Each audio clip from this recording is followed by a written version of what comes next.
Assalamualaikum warahmatullahi wabarakatuh. Teman-teman, sedikit saya akan memberikan pengalaman kepada teman-teman yang saat ini sedang belajar tentang terapis ruqyah syariah, sebagaimana yang sudah diajarkan sunnah Nabi Muhammad SAW.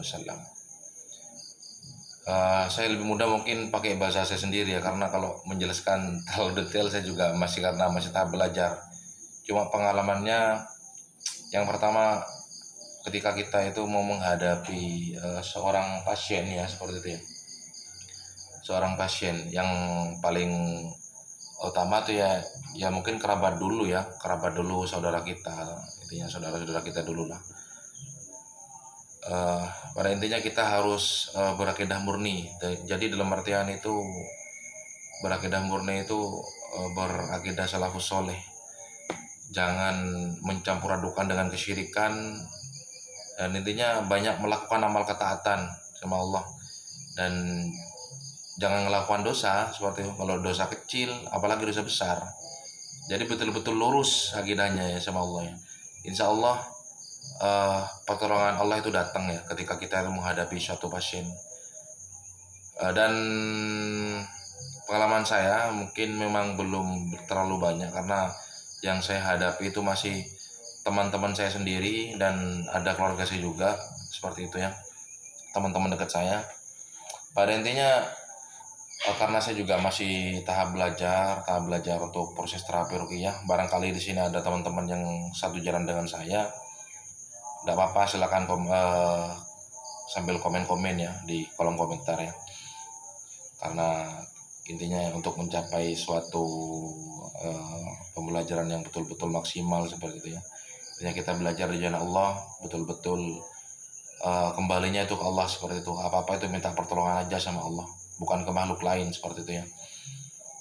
Ya pengalamannya intinya Allah itu akan memberikan suatu ujian ke kita sesuai dengan kemampuan kita, akan seperti itu ya.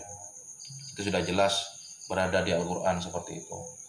Jadi teman-teman gak usah ragu. Kalau memang teman-teman mungkin yang masih proses belajar juga, ada suatu teman kita atau intinya pasien ya yang datang ke kita untuk ya mungkin badannya kayak merasa selalu berat di suatu waktu kan, yang selalu berulang-ulang seperti itu kan, dan intinya banyak lah ya, mungkin sakit di bagian mana, banyak keluhan-keluhan yang kiranya itu mengarah ke metafisik seperti itu. Intinya pesan saya pokoknya berakidah murni aja, terus jangan lakukan dosa-dosa kecil apalagi dosa besar. Pokoknya intinya itu kalau dalam tanda kurung itu patuhi segala apa yang Allah ini kan perintahkan, dan jauhi segala larangannya. Cuma ketika kita itu namanya manusia, pasti ada rasa hilaf, pasti ada lupa.